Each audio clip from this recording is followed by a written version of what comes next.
The riverside ballroom looked like it had been dipped in gold. Crystal chandeliers scattered warm light over nearly 200 guests.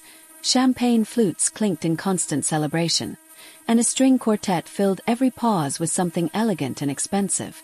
At the center of it all stood my sister Brooke, radiant, laughing, her left hand permanently elevated at chest height like she was exhibiting the Hope Diamond. My sister Brooke had been displaying her engagement ring for the past hour like she was exhibiting the Hope Diamond. It was impossible not to see it. A 2-carat platinum ring, perfectly cut, catching the light every time she gestured, laughed, or accidentally brushed her hair back. She made sure everyone noticed. If someone's eyes drifted elsewhere for even a second, Brooke would subtly reposition herself, tilting her hand just enough to pull the spotlight back. I'd heard the proposal story at least 15 times already. "Can you believe he got down on one knee right by the fountain?" she gushed for what had to be the 16th retelling. Everyone was staring. I didn't even notice at first. He was so nervous. Our parents stood inches away, glowing like they'd personally engineered the moment. My mother kept asking technical questions about the ring, cut, clarity, whether the diamond was ethically sourced, while my father nodded solemnly, repeating the price like a badge of honor. 3 months' salary, he said proudly, more than once. "That's how you know he's serious." I stood near the bar, nursing the same glass of wine I'd been working on for half an hour. No one asked how I was doing. No one asked what I'd been up to. I was part of the decor. Present but irrelevant. It wasn't new. I'd perfected the art of fading into the background years ago. Brooke was the golden child. I was the reliable extra. The one who showed up, smiled politely, and didn't make waves. I was reaching for a refill when the doors at the far end of the ballroom opened, letting in a gust of cold night air, and Uncle James, he hurried inside, coat still on, hair slightly disheveled, scanning the room until his face lit up with recognition. He looked apologetic already. "Flight delay," he announced to anyone who would listen. Absolute nightmare. I wouldn't have missed this for the world. Uncle James had always felt slightly out of place in our family. He'd made his money early. Late 90s tech boom, venture capital, the kind of fortune people whispered about rather than named outright. While the rest of the family drifted in and out of my life depending on holidays and convenience, James stayed in touch. Emails, birthday cards. Even after I moved 3,000 miles away. He was the only one who never treated the distance like an inconvenience. He hugged Brooke first, congratulated her fiancé warmly, said all the right things. Perfect manners. Perfect timing. Then his eyes found me. "Sophia," he said, crossing the space between us with an easy smile. "God, it's good to see you." I smiled back, genuinely. Before I could stop myself, he gestured casually with his glass. "So, how's life in that $1.5 million house you purchased?" The room didn't just quiet. It stopped. Brooke's hand froze mid-gesture, the diamond catching the light like a spotlight she suddenly couldn't escape. My mother's champagne flute hovered halfway to her lips. My father's face drained so fast it was almost impressive. Every conversation around us collapsed into silence. 200 pairs of eyes shifted, first to Uncle James, then to me, and in that sudden, suffocating stillness, I realized something important. They weren't just shocked.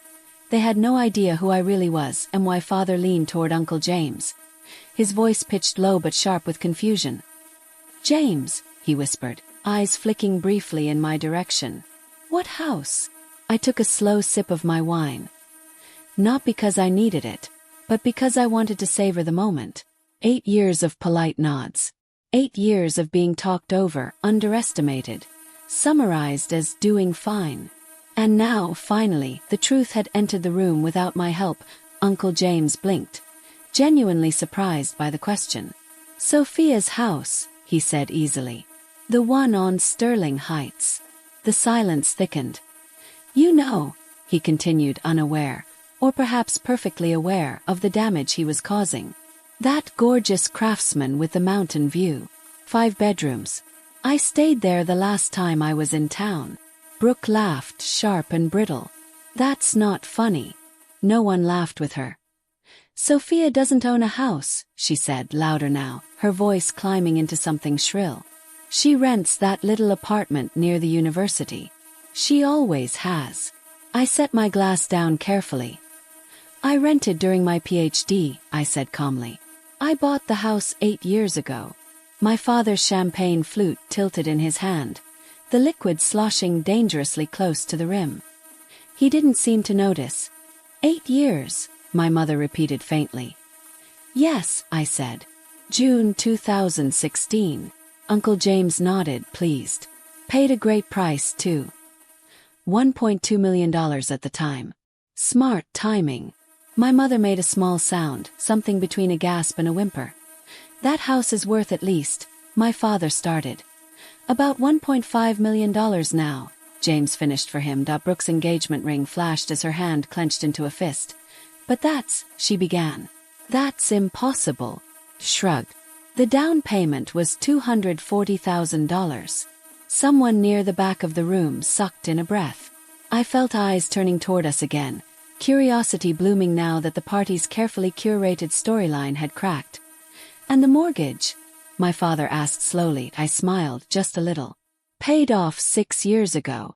The words landed like a dropped tray. No, Brooke said. No, that's not. My mother swayed, gripping the edge of a nearby table. Sophia, she whispered, where would you even get over $1 million? I met her gaze steadily. I work in pharmaceutical data strategy. I joined Helix Pharmaceuticals straight out of my postdoc. Uncle James chuckled. They were lucky to get her. I received a signing bonus, I continued. $180,000. I put all of it toward the principal. My father stared at me like I'd switched languages. The rest, I said evenly, came from aggressive payments. I paid off the remaining $960,000 in just under 2 years. Brooke's mouth opened, then closed. Her voice, when it came, sounded strangled. You're lying. A sharp crack echoed across the ballroom. One of the guests had dropped their champagne flute. It shattered on the marble floor, drawing a collective flinch from the crowd, and more attention toward us. My mother pressed a hand to her chest. I need to sit down. I tried to tell you what I did, I said quietly. You just never asked. Uncle James shifted, then added casually. She's doing even better now. My father snapped his head up. What does that mean? Exhaled. There was no reason to hold it back anymore. My total annual compensation is about $375,000, I said. The number rippled through the air.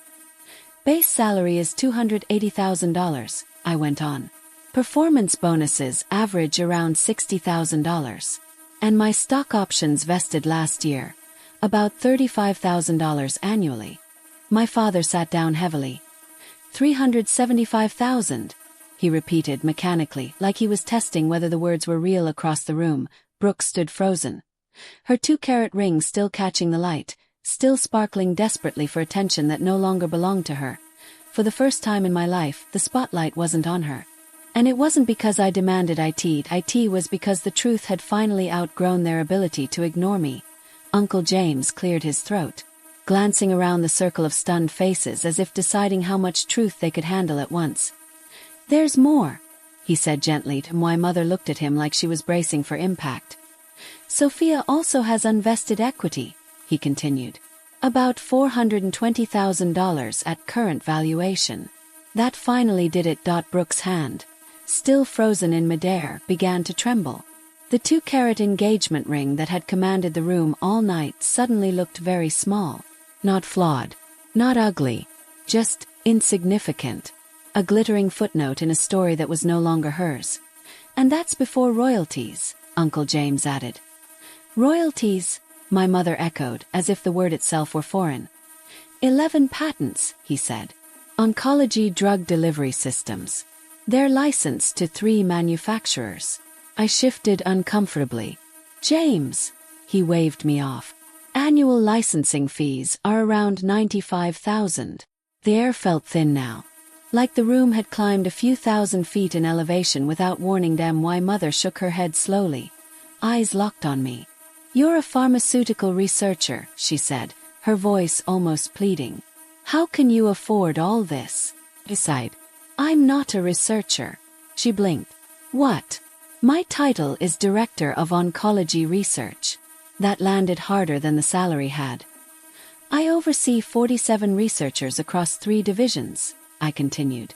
And I'm the principal lead on 2 phase 3 trials. My father's mouth opened. No sound came out. One of them, I added, is a pancreatic cancer treatment. Uncle James reached into his pocket. Actually, he pulled out his phone, tapped a few times, then turned the screen toward my parents. It was featured in Nature Medicine last quarter, he said. They called the work groundbreaking. I winced. James, please. He read anyway. A potential paradigm shift in late-stage oncology, he quoted. With implications significant enough to warrant future Nobel consideration. The word Nobel seemed to echo. I'm not comfortable with that kind of speculation, I said quickly. It's a team effort. And it's early. But promising, Uncle James said. Very. My mother covered her mouth with both hands. If the data holds, I added quietly, it could save tens of thousands of lives a year.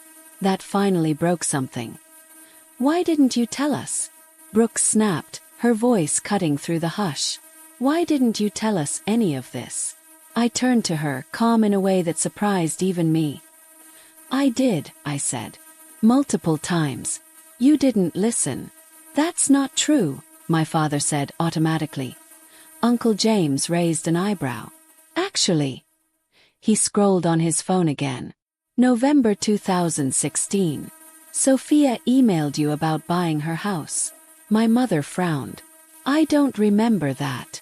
You replied, James said. Sounds financially irresponsible. Houses are a burden. My father's face flushed. April 2018, James continued. She mentioned paying off her mortgage early. My mother swallowed. We were worried. You asked, James said. Does this mean you lost your job? The silence this time was heavy with shame. You assumed success looked like struggle, I said softly. So you rewrote my life to fit that narrative. Uncle James pocketed his phone, then added casually. This is actually why we were discussing Lake Serenity last month. My mother looked up weakly. The lake what? The lake house, he said. 6 bedrooms. Private dock. 3 acres.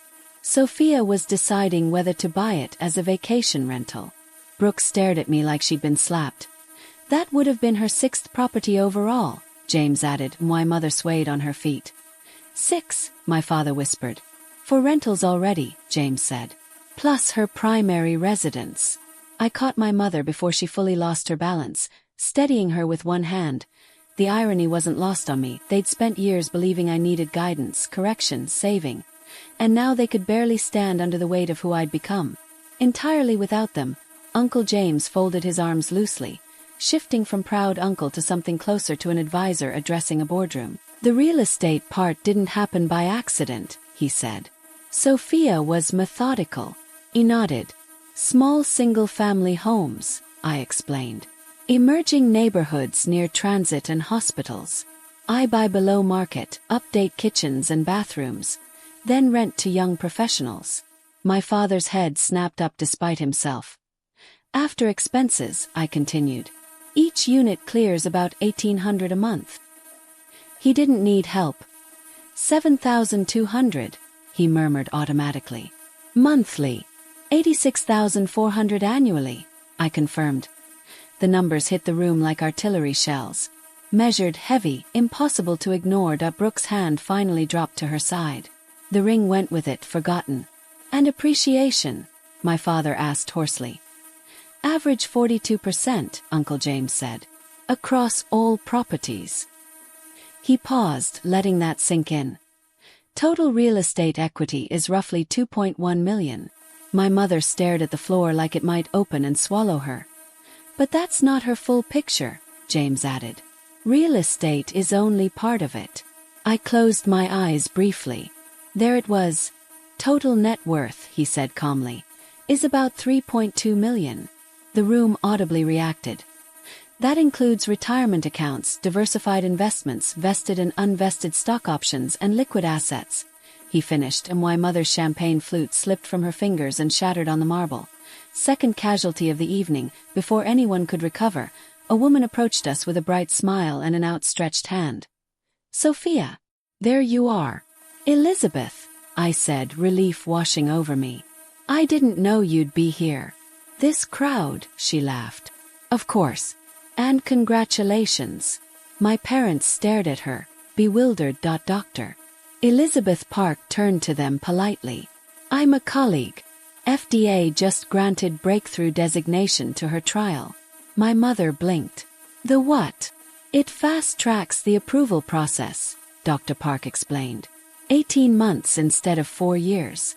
It's rare. It happened 3 weeks ago, I added. Because the preliminary outcomes are extraordinary, Dr. Park said warmly. This could save countless lives. She squeezed my arm, then glanced at Uncle James. And Geneva's expecting you.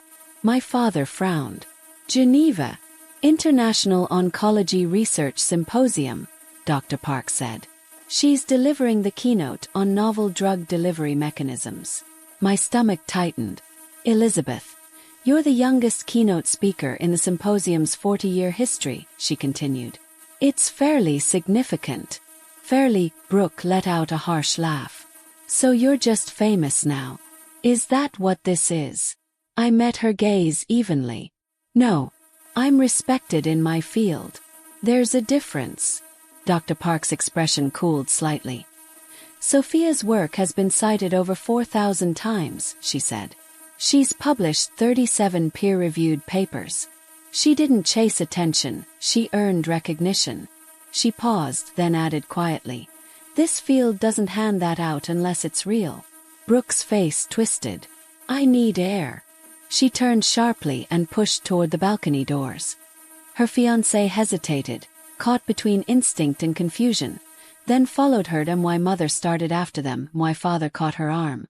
No, she looked at him startled. We need to talk to Sophia, he said. For the first time all night, the party noise rushed back in. Laughter, music, clinking glasses, like nothing monumental had just happened, but our family had fractured.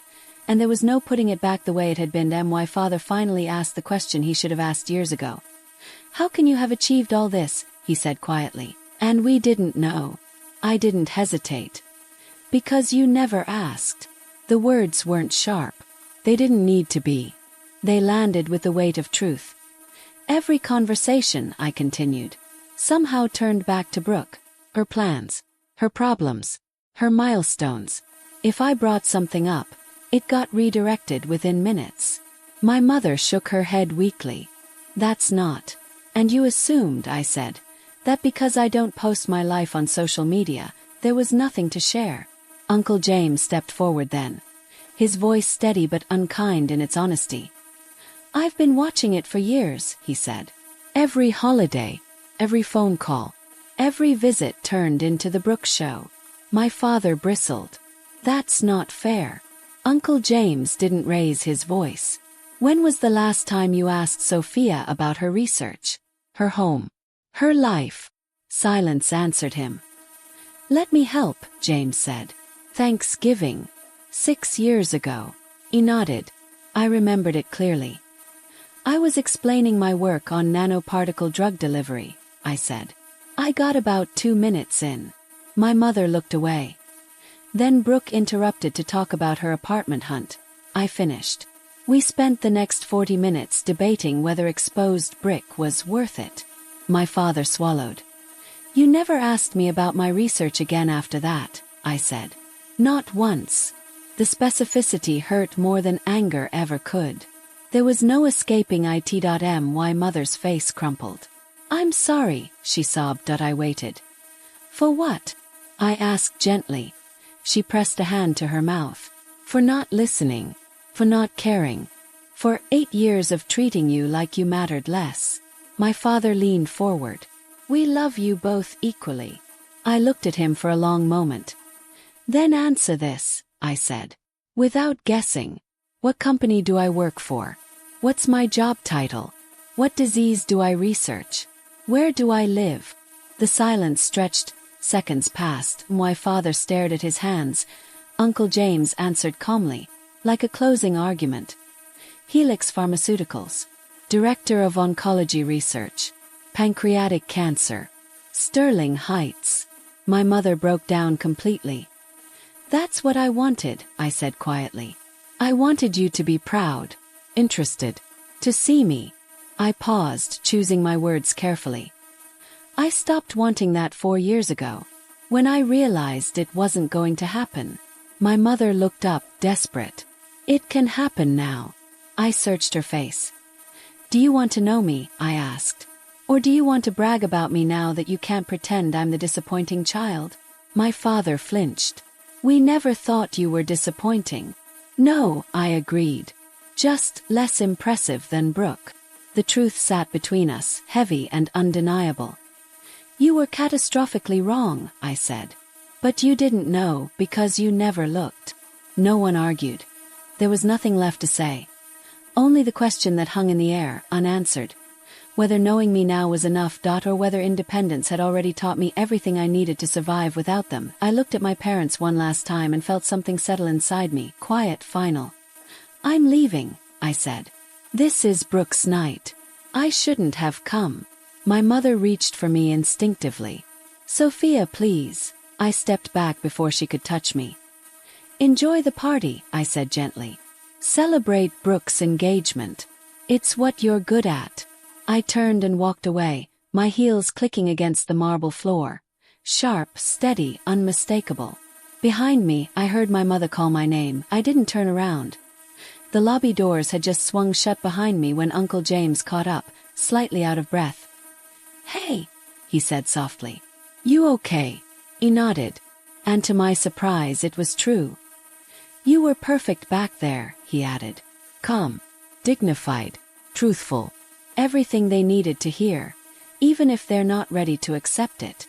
We stood in the quiet for a moment, the muffled sounds of the party leaking through the doors. They're going to call, he said. Tonight. Tomorrow. For a while after that. I know. But this time, he continued, they need to earn reconciliation. You've spent 8 years trying to be seen. He hesitated. What if they can't? He didn't miss a beat. Then nothing about your life changes, he said. You have an incredible career. Financial security. Work that saves lives. People who actually appreciate you. He looked at me carefully. You don't need parents who only value you once they learn your net worth. The drive home was quiet. Sterling Heights curved gently up the hillside, the city lights falling away as I pulled into my driveway. My 5-bedroom Craftsman waited exactly as I'd left it. Warm, grounded, solid. Mountain silhouettes framed the night sky. Inside, I moved through the house slowly. My home office still smelled faintly of coffee and paper. Research data spread across the desk, notes for a trial that could change how cancer drugs reached tumors. The library shelves bowed slightly under the weight of medical journals and oncology textbooks, margins filled with my handwriting down the hall. The guest suite stood ready, where Uncle James stayed when he visited. In the master suite, the spa bathroom gleamed softly, the walk-in closet organized with the quiet precision of someone who'd built their life deliberately. Every room was a choice made. Goal reached. A dream realized. Not for approval. Not for recognition. Just the life I wanted. My phone buzzed. Mom. Voicemail, Dad voicemail. A text from Brooke lit the screen. You couldn't let me have one night. I set the phone face down on the kitchen counter. This space had hosted dinner parties my parents never attended. The backyard garden, still damp from evening watering, grew vegetables I donated weekly to the local food bank. In the basement, my home gym and meditation corner waited in stillness. I felt no anger. Only clarity. I had built something extraordinary. Financial independence. Professional respect. Work that mattered. I was helping revolutionize cancer treatment, achievements my parents couldn't even comprehend. And I had done it all without their knowledge, without their support, without their approval. Which meant something profound. I had never needed those things to succeed. Tomorrow, the calls would continue. Attempts at reconciliation. Requests, spoken or not, that I make them feel better about what they'd failed to see. I would decide then. For now, I stood alone in my $1.5 million home, surrounded by 8 years of quiet achievement, and felt the full weight of it settle comfortably on my shoulders, without them. Despite them, in spite of them, finally, thank you. Please leave your feedback in the comments. Subscribe, watch, like, and share. See you with the next story.